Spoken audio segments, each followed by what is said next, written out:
I was a very young woman the night everything changed, not in a dramatic, movie-like explosion of events, but in a silent shift, a slow, creeping dread that started small and then refused to leave. My name is Avery, and until that night, I still held on to the hope that maybe things in our house were just tense. That maybe my mom was distant because of the divorce, that maybe my stepdad, Eric, was awkward around me because we weren't family by blood. But I was wrong. And I remember exactly when I stopped pretending otherwise. It was a Wednesday. I'd stayed up late finishing homework, headphones in, curled under a blanket. I didn't hear the door open, not at first. It was the light that caught my eye, the hallway glow cutting into the darkness of my room.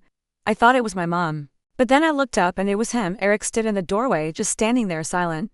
I froze, my heart already pounding because something about the way he was watching me wasn't right. His eyes didn't look like someone who stumbled in by mistake. He didn't look surprised to see me. He looked focused. He didn't say anything at first, just walked in slowly, as if he belonged there, as if the space around me was his too. Cross, he said he was just checking if I was okay. But his eyes were on my chest. His voice was low, almost whispering. And he told me the blanket made me look like a little kid again. You used to be so tiny, he said, chuckling, as if he had memories of me that never existed. I couldn't move, my body had locked itself in place, trying to survive through stillness. He didn't touch me that night, but he stood too close, sat at the edge of my bed when I didn't answer, and before he left, he leaned in, far too close, and whispered that I didn't have to be afraid of him. I'm not like your dad, he said. I'm around. I take care of you. I didn't sleep at all after that. I stared at the ceiling until the sun came up, feeling like something had just been taken from me that I couldn't name. The next day, I tried to convince myself it had been weird, but harmless. But that lie didn't last because that night he came in again. This time with a glass of warm milk, which he said was for sweet dreams. He stayed longer. His hand rested on my blanket too close to my leg. I turned away, pretending to sleep, and he left, but not before whispering, "Good night, sweetheart." Like he'd earned the right to say that. It became a pattern. Always when my mom was asleep. Always quiet, always careful. At dinner, he acted normal. Talked about sports and bills and things he knew I had no interest in. My mom laughed at his dumb jokes like everything was fine. But at night I'd lay frozen, pretending to be asleep, waiting to hear the creak of the floor outside my room. I didn't know what to do. Who to tell? I hadn't talked to my dad in months, not really. Not since the custody ruling that gave my mom full control. He'd text me sometimes, but I was scared to answer, scared she'd see. She hated when he tried to be in my life, said he was a failure, that he walked away from us. But I never believed that. He wasn't perfect, but he was kind, he listened. And I started thinking maybe he was the only person who ever really saw me. One night, about 2 weeks after the first time Eric entered my room, I locked my door. It was the only thing I could do. The next morning, the doorknob had new scratches on it. Like someone had tried to open it with something. My mom noticed and asked why I'd locked it. I said I didn't, that it must have been jammed. She didn't ask again. Maybe she didn't want to. But Eric did. That night, he knocked softly. I didn't answer. He said my name, softly, like he was trying not to wake anyone else. Then he left. But in the morning, my door was unlocked, and I knew I hadn't done it. I cried in the shower that morning. Quietly, my tears disappeared with the water. I started to write everything down. Not in a journal, because I knew he or my mom might find it, but on scraps of paper I folded into my school books. I needed some record of what was happening because part of me already knew what no one would believe, that my stepdad was slowly invading every piece of my life, and my mom, whether by blindness or by choice, was letting him. I didn't know it yet, but that night was only the beginning. Something much worse was coming, something that would change my body, my name, my future. But it all started there, with the door opening in the dark. And the moment I stopped pretending I was safe, the first time I threw up. I told myself it was stress, that my body was just reacting to the nightmares, the fear, the pressure of pretending everything was okay while living under the same roof as him. I remember gripping the sink with both hands, staring at my reflection, and whispering, "It's just nerves." But deep down I already knew my period was late. My chest felt sore, and every time I smelled eggs in the morning, I had to leave the kitchen before I gagged. I didn't want to believe it. I couldn't. Because if it was true, then that meant the worst thing I'd been trying not to say out loud had already left a mark on me. It meant that what Eric did, what I tried to survive by freezing and pretending, had become something I couldn't hide, something that would grow and change me, and eventually expose everything. I didn't tell anyone, not even my best friend Mia. We used to talk about everything: grades, boys, dumb teachers. her annoying little brother. But now I couldn't even look her in the eye. She'd ask if I was okay. If I'd been crying, I always had a lie ready. Allergies, didn't sleep well, cramps. But the truth was eating me alive. I'd sit through classes numb, my notebook full of scribbles that didn't make sense. The weight of the secret inside me was starting to show, not just physically, though I could already feel the tightening in my jeans, but emotionally. I started flinching when people touched me. I avoided mirrors. I couldn't even wear my favorite hoodie anymore because it reminded me of the night he pulled it off. When I was half asleep and whispered, "Let me take care of you," one night. I searched online. How to tell if you're pregnant without a test. The answers didn't help, just made it worse. The next day after school, I stole a test from the pharmacy. I didn't even think about the cameras or the guilt. I was desperate. I took it in the school bathroom in the stall furthest from the door, and when the results showed 2 lines, my whole body went cold. I stared at that tiny plastic stick for what felt like an hour. I didn't cry. I didn't scream. I just went numb. The kind of numb that doesn't come from shock, but from knowing something so deep it becomes a physical truth. I was pregnant at 15, and I hadn't even said out loud what he'd done to me. The next week blurred. I barely ate. I kept wearing baggy clothes. I started sleeping at school during lunch just to escape my house. But every night, I'd lay awake and feel like I was being watched because I was. Eric had stopped entering my room, but he was always there, always hovering, and every time my mom left the room, he found an excuse to check on me. I almost told her once. She was in the kitchen, humming while cutting vegetables. I stood there with the test in my hoodie pocket, my heart pounding. I opened my mouth, and all I said was, "Can I talk to you about something?" She sighed. Annoyed, didn't even look at me. "What now, Avery?" And just like that, I couldn't do it. The words shriveled in my throat. I went back to my room and ripped the test in half, flushed the pieces, buried the wrapper in the trash under used tissues. But I knew it didn't change anything. What hurt more than the fear was the loneliness, the unbearable, suffocating loneliness. I would replay memories of my dad in my mind like they were sacred recordings. His laugh, his voice calling me, "Kiddo," the way he always made my scrambled eggs with extra cheese because I hated them runny. But he wasn't there now. He wasn't here to see what had happened. And I didn't even know if he'd believe me if I told him. I started to write again. Not in scraps this time, but in full letters to him. Letters I didn't dare send. I hid them in my math textbook, the one no one ever touched. I wrote everything: the night Eric first entered my room, the bruises on my wrist, the test, the fear. Sometimes I imagined what he'd say if he read them. Sometimes I imagined he'd show up at the door and take me away. But none of that happened. Instead, I kept quiet. I went to school. I came home. I avoided Eric's gaze. And I watched my body change. At night, I pressed my hands to my stomach, trying to convince myself it was still flat, that maybe the test had been wrong. But my gut knew better.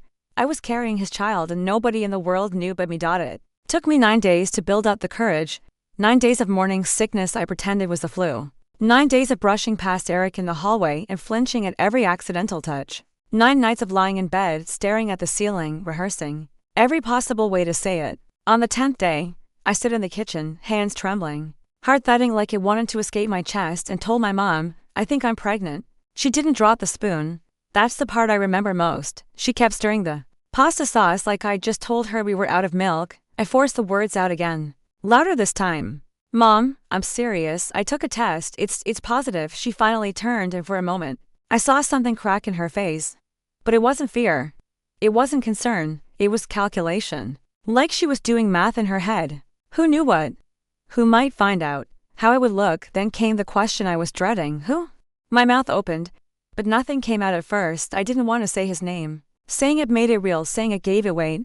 But she waited and I said it anyway, "Eric." She blinked once, then again, then she let out a sharp breath, almost a laugh. "Don't be ridiculous." "I'm not," I started. But she raised a hand. "No. Absolutely not.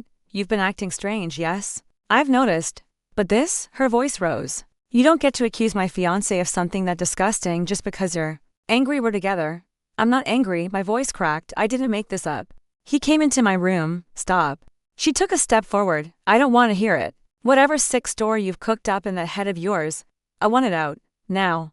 I shook my head, my vision swimming. "Mom, I need help. I don't know what to do." "You need help," she said coldly, "but not the kind you think." I stood there, stunned, expecting tears, rage, something, but all I got was this chilling detachment. Like I'd just confessed to cheating on a test, not to being assaulted. Not to carrying a child I didn't ask for. She didn't believe me. Worse, she refused to believe me. And she was already rewriting the story in her mind. You're confused, she said, folding her arms. Teen girls go through things. Hormones, fantasies, misunderstandings. That's not what this is, I cried. You know me. You know I wouldn't lie. But your father might have put something in your head, she said. He always hated Eric. I felt like the floor had dropped out beneath me. Then came the sentence I'll never forget. This didn't happen. And you're going to keep your mouth shut for your own good. Those words, they hit harder than any slap, than any insult, than anything Eric ever did. She turned her back to me like I was no longer her daughter, just a liability. I ran upstairs. I locked the door. I screamed into my pillow until my throat was raw. And when I opened my eyes, I realized something awful. The person I trusted to protect me, to believe me, had chosen to protect him instead. That night, I didn't sleep. And in the morning, the door to my room was gone. What happened the next morning didn't feel real. It felt staged, rehearsed. Like my mother had written a script overnight and was now calmly playing her part.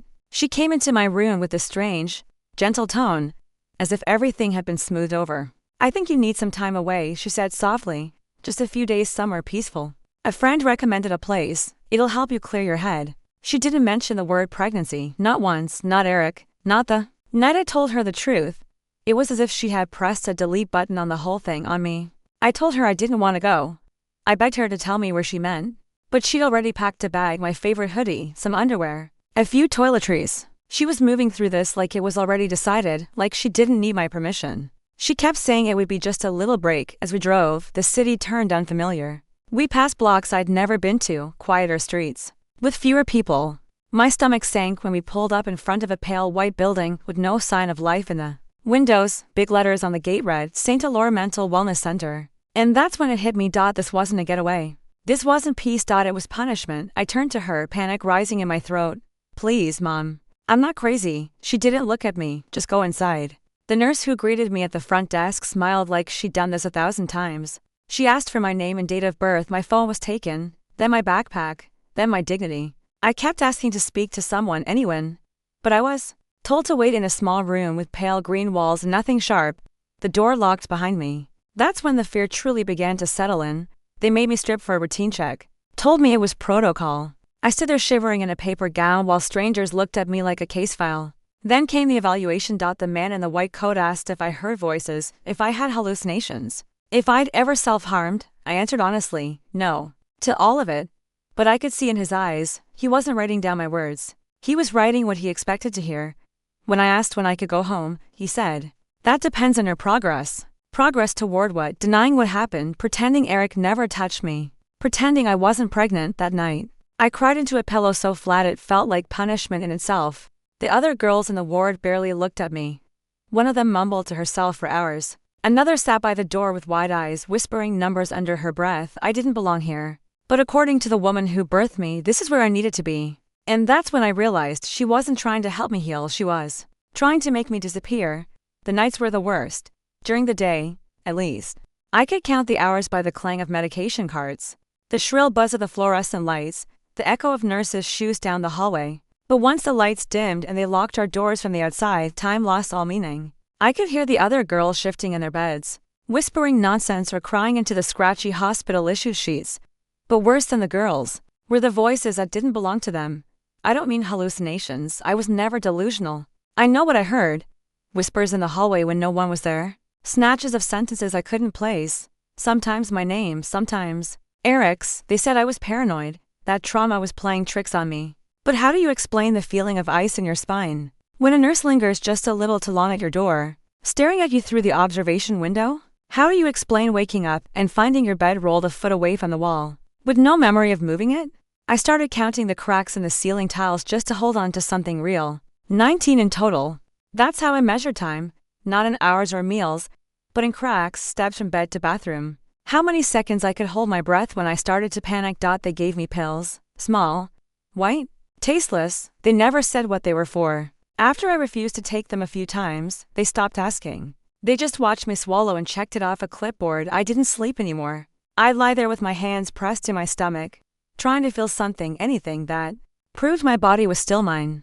That the life I felt growing inside me wasn't some twisted delusion cooked up by grief. One night, A new patient arrived, a girl who looked no older than me. Her wrists were bandaged, and she never spoke. But in the middle of the night, she suddenly sat up and whispered to no one, "They keep the loud ones longer." That haunted me. Was that the plan? Keep me here until I broke completely. Until I couldn't speak my truth even if I wanted to. I thought about the last time I saw my dad. It had been almost 2 years. He moved across the state after the divorce. My mom told me he didn't want anything to do with me. But I always doubted that. He used to write me letters, birthday cards with little drawings, until one day they stopped. Now I knew why. She must have thrown them out. But if there was even a chance he still cared, I had to try. I had to reach him. That thought, maybe Dad still loves me, became the rope I clung to in the dark. And that's when I started planning. I knew there was a small room in the ward with old books, a library, they called it, though it only had a few shelves. If I could get there on one of the supervised group hours, I could hide a message. Something only he would recognize. The hospital tried to make me forget who I was. But I hadn't forgotten who he was, and I prayed, more than I ever had in my life, that he hadn't forgotten me either. I didn't have a plan at first, just a thread of hope and desperation. But that's how most rescues start, right? With someone too scared to scream, and too determined to stay silent. The hospital allowed us one supervised hour a week in this so-called library. It was a sad little room, probably once used for storage, with dusty shelves and paperbacks that looked like they hadn't been touched in years. Most girls used it as nap time, or a chance to stare out the barred window without being yelled at. But for me, it was a mission. I remembered something my dad once said when I was little: "If we ever get lost, leave me a message where only we would look." Back then, he was teaching me how to leave notes under a rock when we hiked together. We used to hide paper scraps in our favorite books too, just for fun. His favorite, Watership Down. He read it to me when I was 8. I remembered that rabbit's name, Fiver, because I used to say it wrong, Fiver. He laughed every time. So, when I saw an old, dog-eared copy of Watership Down on the bottom shelf, covered in dust and cracked to the spine, I almost cried. I waited 3 weeks. I had to make sure no staff were watching too closely. I pretended to read other books, played the good girl, nodded when they asked how I was feeling. I even started taking the pills again, though I hid them in my cheek and spat them out later. And then, finally, one Tuesday afternoon, I slipped the paper in. I tore a piece from the back of an outdated therapy pamphlet I'd stolen. Wrote everything I could in tiny, shaky letters: "Dad, it's me, Avery. I'm at St. Delora. Mom put me here. I'm pregnant. It was Eric. Please believe me. Please help me. Look for me on visiting day. Ask for Rachel Hale." They used a fake name. Please, please. I folded it into a square no bigger than a matchbox and slid it deep between pages 172 and 173, where Hazel and Fiver almost get caught in a trap. I placed the book back exactly where I found it. That night, I couldn't sleep. Not because of the voices or the nurses or the metal frame digging into my back, but because I'd finally done something. For once, I wasn't just surviving. I was fighting, quietly, secretly. But it counted. Days passed, then a week, then another. Nothing changed. No visits, no signs. I started to think maybe it was too late. Maybe my dad had moved on. Maybe he wouldn't come looking. Or maybe someone had found the note and thrown it away. And then, 2 weeks later, everything shifted. I was sitting in group therapy, staring at the carpet, when one of the staff whispered to another nurse and pointed toward me. They never did that. A cold knot twisted in my chest. When they called me to the front desk, I braced myself for punishment. I thought they'd found the note, that I'd be restrained, drugged, transferred. But then I saw his handwriting on the sign-in sheet. Michael Hale. My real last name. Not Rachel, not patient number 164. He had found me. And from that moment on, I knew the rescue had begun. I stood frozen at the edge of the hallway, heart pounding so loud it drowned out the noise of the nurses. My eyes locked onto the visitor log again. Michael Hale. That wasn't a coincidence. That was my dad. And for the first time in what felt like years, something inside me sparked like a dying flame, remembering it still had heat left. They told me I had a visitor, but their tone was cautious, almost suspicious. One nurse leaned in and asked, "Do you know a Michael Hale?" I nodded so fast it probably looked like I was malfunctioning. They made me sit in a side room while they verified the relationship, but I already knew only one person in the world would have known to look for a message in Watership Down. When they finally let him in, I almost didn't recognize him. He looked tired, older than I remembered, with gray streaks in his beard that hadn't been there last summer. But his eyes, those were still Dad's, still kind, still sharp, still mine. "Avery," he whispered, then louder. My God, I ran to him before I could even think, collided into his chest, arms wrapped around him like I was trying to memorize the feel of safety. He didn't ask why I was there, or if it was true. He just held me like he already knew everything, and maybe he did. Maybe when a father really loves you, he doesn't need the whole story to believe you. We didn't have long, the staff were watching, timing every second, so he leaned close and whispered, "I've got a plan, just hold on." I wanted to ask how, when, what, but I knew better. Too many ears, too many walls. He handed me a folded napkin from a coffee shop with a single word, Saturday. I nodded. That entire week was a blur of forced smiles and fake compliance. I sat through therapy, took my fake meds, answered questions like a puppet. My mother didn't show up once. Maybe she thought I was broken enough to leave now. Maybe she didn't care. Either way, I knew she wouldn't be expecting what came next. Saturday arrived with rain. They scheduled me for a psychiatric evaluation that morning, one of those progress checks, to see if I should remain in the facility for long-term care. I was terrified that they'd decide to keep me indefinitely, but I kept repeating one word in my mind like a spell, Saturday. When the nurse came to escort me to the evaluation room, she looked distracted. Something about a fire alarm test on the West Wing, something about short-staffed security. I didn't question it. I just walked beside her and waited for the cue. And then it came. As we turned the hallway, someone shouted behind us, a man's voice, urgent, panicked, "That's her." The nurse turned her head and I ran up. My feet knew the path better than I did. Down the hallway, past the rec room, through the emergency exit Dad had pointed out in the map he'd drawn into the napkin. It wasn't locked, alarms didn't go off. Someone had cut the wires outside. A car was running with the passenger door open. Dad was in the driver's seat. I jumped in. He didn't wait for the door to close before speeding off. Tires skidding against wet asphalt, my lungs burned from the cold air and adrenaline. But I didn't care, I was free. I looked in the rearview mirror and saw nothing but fog. No sirens, no pursuit. Just freedom. He looked over at me once we were a few miles out, still driving fast but steady. "I got your note," he said, voice cracking. "And I'll never let anyone hide you again." And just like that, the nightmare started to unravel. The car ride was quiet, but every second felt like a scream. We didn't talk much, not because there wasn't anything to say, but because there was too much. Dad kept his eyes on the road, gripping the wheel like letting go would send me back to that place. I sat next to him, hugging my knees, afraid that if I blinked too long, I'd wake up in that white room again, medicated and invisible. But the air smelled like pine trees and wet asphalt, not disinfectant. I was safe for now. He brought me to a small apartment, his place. It was simple but warm, safe. He let me sleep for hours, curled on his couch, a blanket wrapped so tight I felt like a kid again. He didn't push for answers that night. He just made sure the doors were locked and stayed in the living room, like a guard dog with heartbreak in his eyes. The next morning, he brewed coffee and sat me down. He asked what happened really happened, and I told him everything. My voice trembled through it all. But I didn't stop the moment Eric came into my room. The symptoms, the test I took in secret, Mom's silence, the yelling, the institution, the fear, the voices, the napkin, and finally the escape. He didn't interrupt, he didn't flinch. But I saw the veins in his neck bulge. I saw his hands tighten into fists. When I finished, he said 4 words, "We're going to court." I wasn't sure what that meant at first. I thought court was for criminals or custody fights. But Dad said this was different. We were going to file for emergency guardianship, get full custody. We were going to prove medical abuse, psychological manipulation. He was going to make sure they heard my voice and hers. He hired a lawyer that same day, a woman named Helen, with short gray hair, glasses, and a voice like a sword. She didn't ask if I was telling the truth. She asked how far I was willing to go to make them listen. "All the way," I said. "Good," she replied, "because this is going to shake the walls of your family." Within a week, Helen filed a petition in family court. She attached the hospital records. Dad had already obtained them with a lawyer's letter. They showed inconsistencies, no psychiatric history, no formal diagnosis, just paranoia written in vague, questionable notes by a doctor who, Helen found out, had been reprimanded before. They also included medication logs, notes that I'd refused pills multiple times, and the fact that no abuse report had ever been filed by my mother despite my claims. Helen's team also reached out to a forensic ob. Quietly, I underwent an examination. It was the hardest thing I've ever done, but it confirmed what we already feared. I was several weeks pregnant. The evidence was no longer just in my body. It was medical, legal, undeniable, and that's when the court granted a preliminary hearing. My mother showed up in court like she was a victim. She cried before the judge, said I was mentally unstable, that I'd been making up stories since I was a child, that my father had brainwashed me.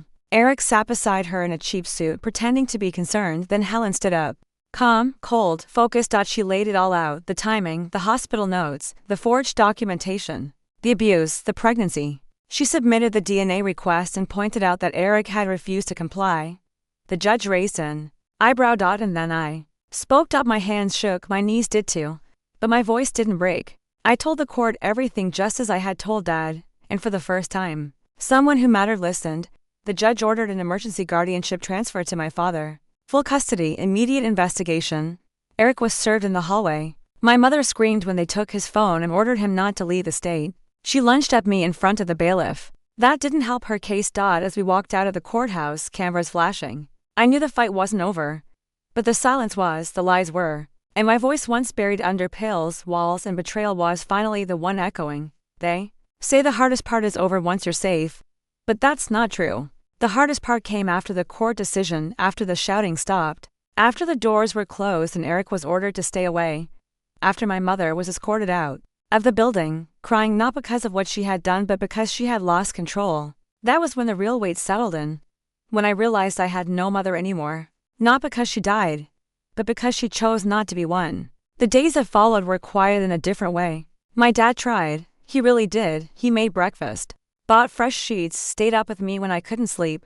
But some nights I woke up gasping, expecting to see the white walls again, or worse, his shadow in the doorframe. I kept the lights on for weeks.